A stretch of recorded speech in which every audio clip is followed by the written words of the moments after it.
नमस्कार दोस्तों, मैं संतोष मौर्य, सौम्य एजुकेशन सेंटर। मैं आज आपको इंटरमीडिएट यानी क्लास 12 की फिजिक्स पढ़ाऊंगा, जिसमें टॉपिक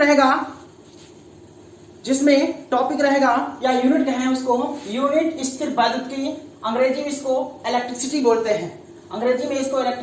हैं। तो हम बात कर लेते हैं पहले कुछ इंट्रोडक्शन की, कुछ इसके बारे में परिचय कर लेते हैं। जैसे हम शुष्क मौसम में स्वेटर उतारते हैं तो चिट की ध्वनि सुनाई देती है। या और भी हम कुछ लोगों ने देखा है कि शुष्क मौसम में बादलों का गरजना, उसके साथ में चिंगारियां, अंधेरे में चिंगारियां निकलना, ऐसी अनेक चीजों को अनेक घटनाएं हमने देखी हैं। इन चीजों के बारे में हम स्थिर वैद्युतिकी के बारे में बात करेंगे और इन चीजों का अध्ययन करेंगे।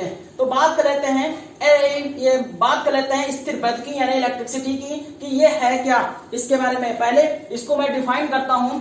जो छात्र कॉपी कलम नहीं लेके बैठे हैं वो अपना कॉपी कलम लेकर बैठे हैं। जिनको फेल बनानी है बना सकते हैं। मैं बहुत स्लोली लेके आपको सिलेबस चलूंगा, धीरे धीरे करके मैं पढ़ाऊंगा, जिससे कोई दिक्कत ना हो छात्राओं को। ठीक है, तो हम सबसे पहले इसके बारे में बात कर लेते हैं कि भौतिक विज्ञान की वह शाखा, यानी हम डिफाइन करने जा रहे हैं स्थिर वैद्युतिकी कि इसकी परिभाषा क्या है। तो हम इसको डिफाइन करेंगे सबसे पहले कि भौतिक विज्ञान की वह शाखा जिसमें हम ऐसी वस्तुओं का अध्ययन करते हैं या अध्ययन करेंगे, ऐसी वस्तुओं का अध्ययन करेंगे जिन पर आवेश स्थिर रहता हो। स्थिर वैद्युत विज्ञान या स्थिर वैद्युतिकी कहलाती है। अंग्रेजी में इलेक्ट्रोस्टैटिक्स कहते हैं।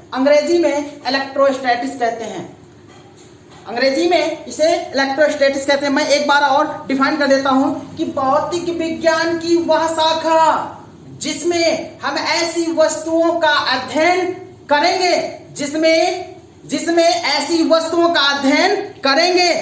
पर आवेश स्थिर रहता हो। हम ऐसी वस्तुओं का अध्ययन करेंगे जिन पर आवेश स्थिर रहता हो।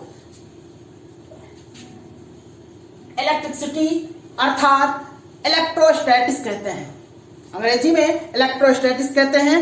तो ये स्थिर वैद्युतिकी यानी कि डिफिनेशन हो गई, स्थिर वैद्युतिकी की डिफिनेशन हो गई।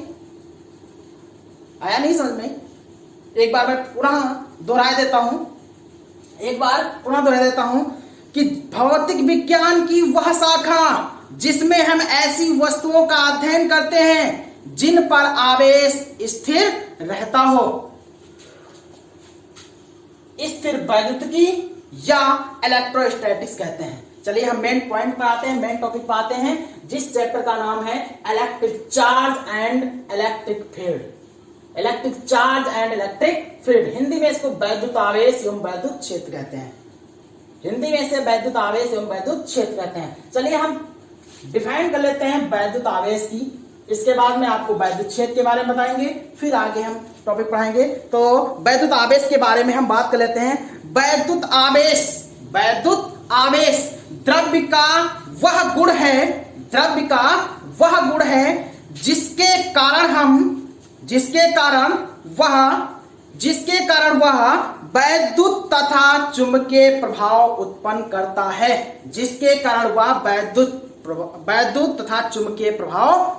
करता है। तथा उनका अनुभव करता है। एक बार मैं एक शब्द में परिभाषा डिफाइन करता हूं, छात्र लिख सकते हैं कि वैद्युत आवेश द्रव्य का वह गुण है जिसके कारण वह वैद्युत तथा वैद्युत चुंबकीय प्रभाव का अनुभव करता है या वैद्युत चुंबकीय उत्पन्न करता है।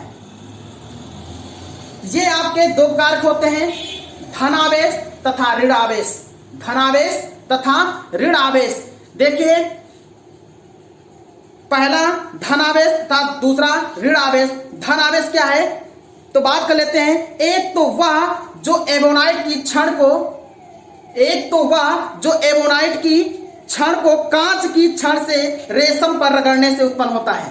कांच की छड़ को रेशम की छड़ से रगड़ने से उत्पन्न होता है। दूसरा, वह जो एबोनाइट की छड़ को बिल्ली की खाल से रगड़ने पर उत्पन्न होता है। एक तो वह जो बिल्ली की खाल से रगड़ने पर उत्पन्न होता है। देखिए, इसकी खोज 1750 में अमेरिकी वैज्ञानिक ब्रांजमिन फ्रैंकलिन ने किया था और बताया था ये दो प्रकार के होते हैं, एक धन आवेश और एक ऋण आवेश। तो हम आपको बता दें कि समान प्रकार के आवेश यानी समान यानी सजातीय, समान यानी सजातीय, समान प्रकार के आवेश एक दूसरे को प्रतिकर्षित करते हैं। विपरीत प्रकार के आवेश एक दूसरे को आकर्षित करते हैं यानी विजातीय। विजातीय समान प्रकार के आवेश एक दूसरे को दूर भगाते हैं यानी प्रतिकर्षित करते हैं। विपरीत प्रकार के आवेश एक दूसरे को आकर्षित करते हैं तथा नजदीक लाते हैं, जिन्हें हम विजातीय भी तो कहते हैं। ठीक है, हम बात कर लेते हैं ऐसे वैसे इन जो छात्र बना रहे हैं नोट्स तो बहुत धीरे धीरे करके मैं पढ़ा रहा हूं, आप लोग पढ़ सकते हैं। ठीक है, हम बात कर लेते हैं इसमें इसके वैद्युत आवेशों के मूलभूत गुण की बात कर लेते हैं। नंबर 1, आकर्षण तथा प्रतिकर्षण। अभी मैंने बताया इनके हम गुण की बात कर रहे हैं। पहला बताया कि आकर्षण तथा प्रतिकर्षण, दूसरा बताया आवेश संरक्षण। आकर्षण क्या है? सजातीय आवेश एक दूसरे को प्रतिकर्षित करते हैं। सजातीय यानी समान प्रकार के आवेश एक दूसरे को प्रतिकर्षित करते हैं, यानी विजातीय आवेश यानी विपरीत प्रकार के आवेश एक दूसरे को आकर्षित करते हैं, ऐसा मैंने बताया है। दूसरा बताया आवेश संरक्षण। आवेश ना तो उत्पन्न किया जा सकता है और ना ही नष्ट किया जा सकता है, बल्कि एक रूप से दूसरे रूप में परिवर्तन किया जा सकता है। अतः किसी विलगित निकाय में कुल आवेश नियत रहता है। ठीक है, कोई बात नहीं होगी, धीरे धीरे आप लिखते जाइएगा, मैं बहुत धीरे धीरे करके आपको फीस पढ़ाता जाऊंगा। जैसे आप क्लासिफिकेशन ऑफ सब्सटेंस की बात करते हैं, आप हेडिंग डाल सकते हैं कौन सी? पदार्थों का वर्गीकरण, अंग्रेजी में कहते हैं क्लासिफिकेशन ऑफ सब्सटेंस, हिंदी में कहते हैं पदार्थों का वर्गीकरण। ठीक है, तो ये आपके 4 प्रकार के होते हैं, यानी पदार्थों का वर्गीकरण 4 प्रकार से किया जाता है। नंबर 1, चालक, जिसको अंग्रेजी में बोलते हैं कंडक्टर्स। पहला होता है चालक। क्या होता है? चालक, अंग्रेजी में बोलते हैं कंडक्टर, अंग्रेजी में कंडक्टर्स, अंग्रेजी में कंडक्टर्स बोलते हैं। दूसरा होता है, आपको बता दें, दूसरा होता है वैद्युत रोधी अथवा अचालक। वैद्युत रोधी अथवा अचालक, वैद्युत रोधी अथवा अचालक होता है।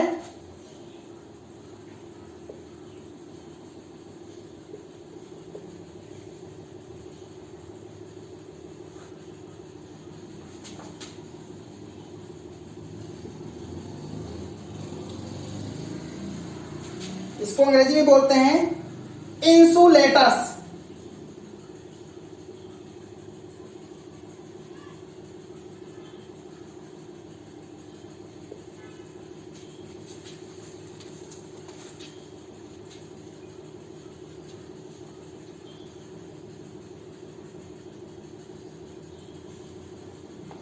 तीसरा आपको बता दें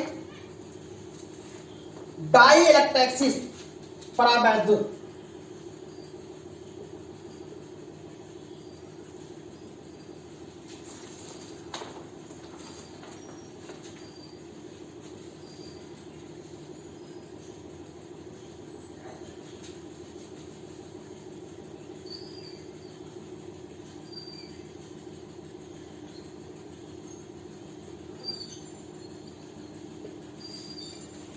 चौथा बता दें आपको सेमीकंडक्टर्स, अरे हिंदी में इसको कहते हैं अर्धचालक।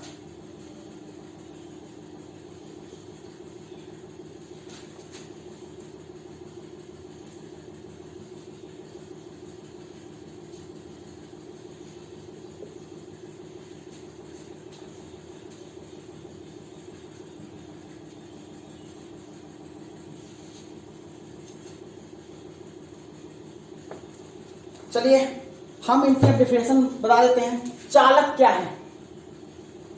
चालक वह पदार्थ, चालक या यूं कह लीजिए वह पदार्थ जिनमें मुक्त इलेक्ट्रॉन एक सिरे से दूसरे सिरे तक आसानी से जा सकते हैं, चालक पदार्थ कहलाते हैं।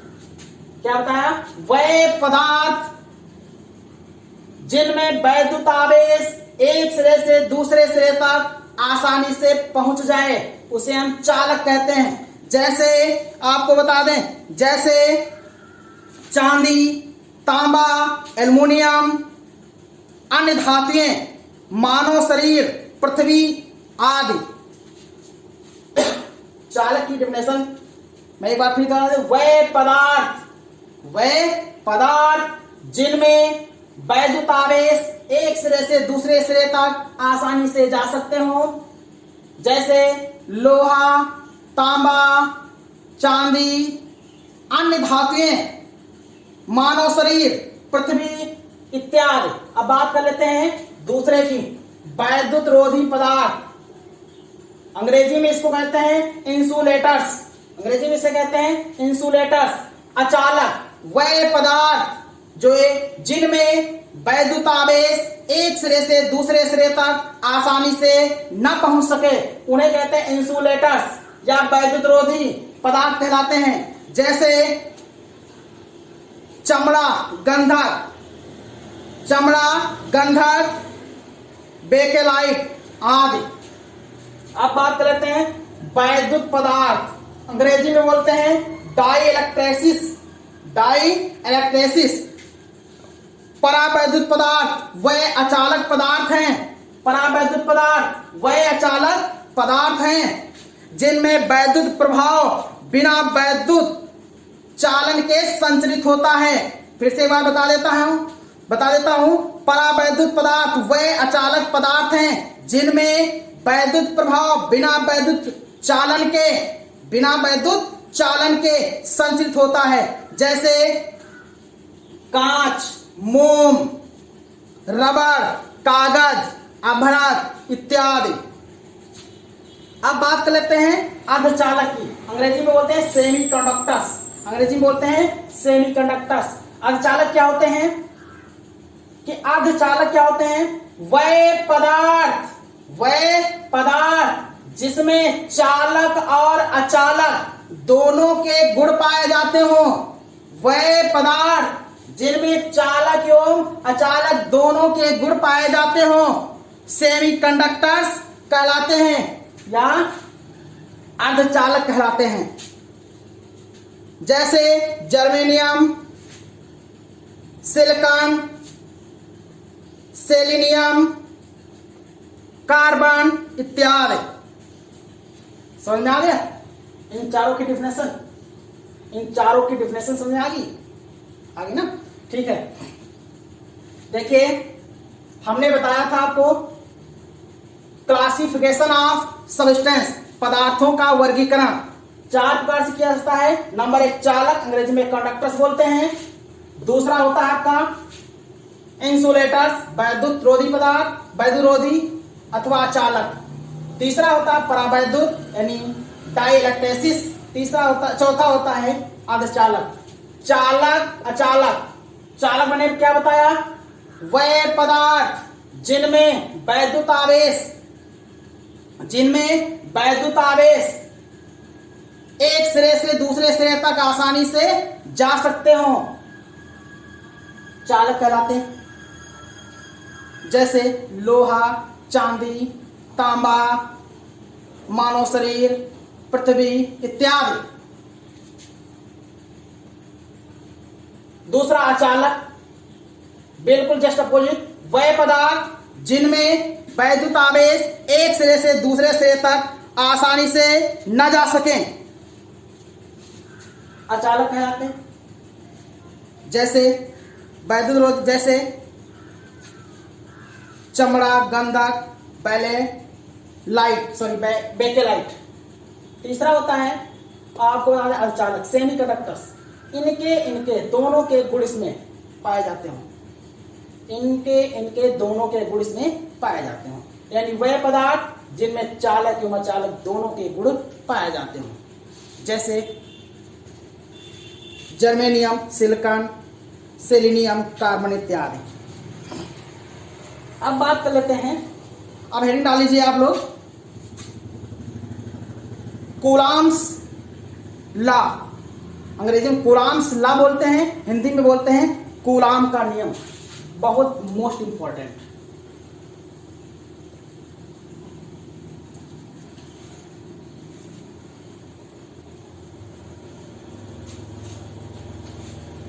देखिए,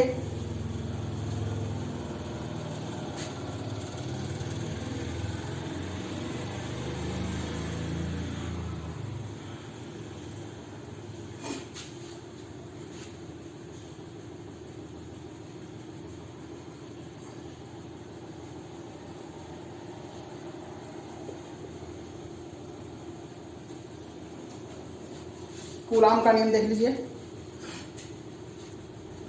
इसकी डिफाइन मैं दे देता हूं पहले ही।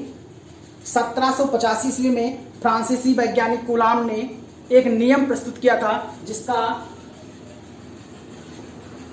एक नियम प्रतिपादन किया, कूलाम का नियम, जिसे हम इस प्रकार से डिफाइन करेंगे कि किन्हीं दो बिंदु आवेशों के बीच,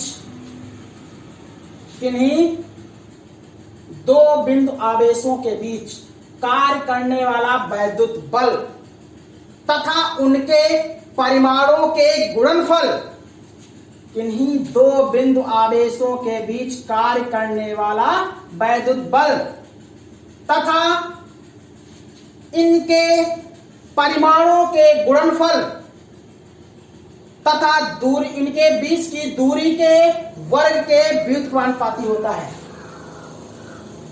या प्रोपोर्शनल Q1 Q2 अपान R स्क्वायर। मैंने डेफिनेशन बताई है, किन्हीं दो बिंदु आवेशों के बीच कार्य करने वाला वैद्युत बल तथा इनके परिमाणों के गुणनफल के तथा इनके बीच की दूरी के वर्ग के व्युत्क्रमानुपाती होता है, यह प्रोपोर्शनल Q1 Q2 अपान R स्क्वायर। जब प्रोपोर्शनल हटाएंगे तो इसकी जगह पर कोई नियतांक लाएंगे, के Q1 Q2 अपान R स्क्वायर, जहां Q एक अनुक्रमानुपाती नियतांक है, जहां K एक अनुक्रमानुपाती नियतांक है। एसआई पद्धति में इसका मान 9×10⁹ न्यूटन मीटर स्क्वायर प्रति कूलाम स्क्वायर होता है। एसआई पद्धति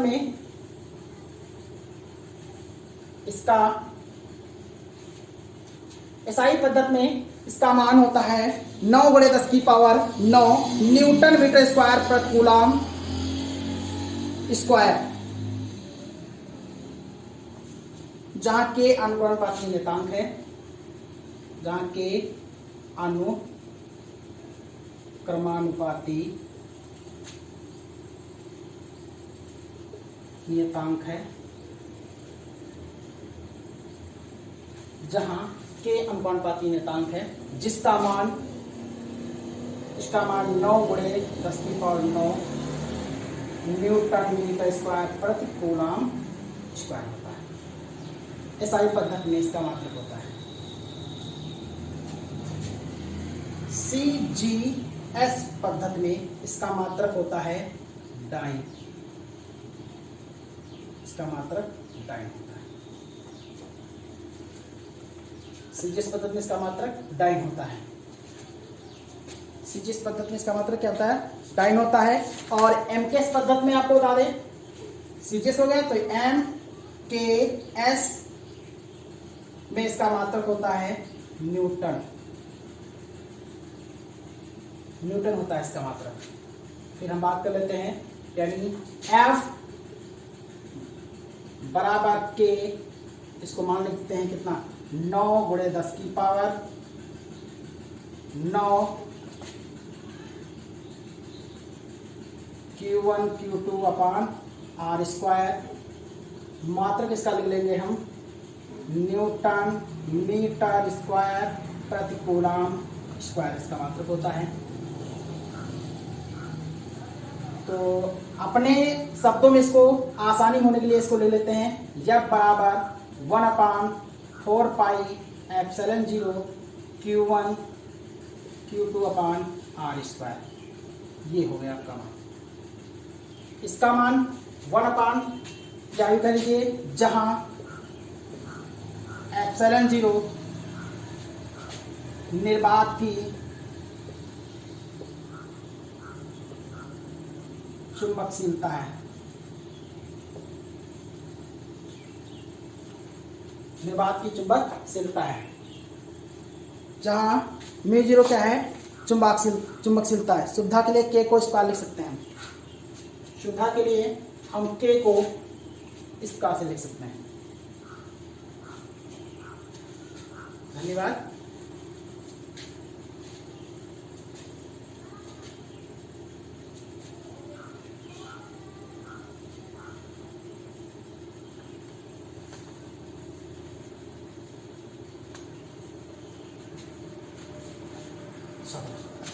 सॉरी, मैं इस शब्द को मिटा देना चाहता हूँ। बाध्यशीलता कहते हैं इसको।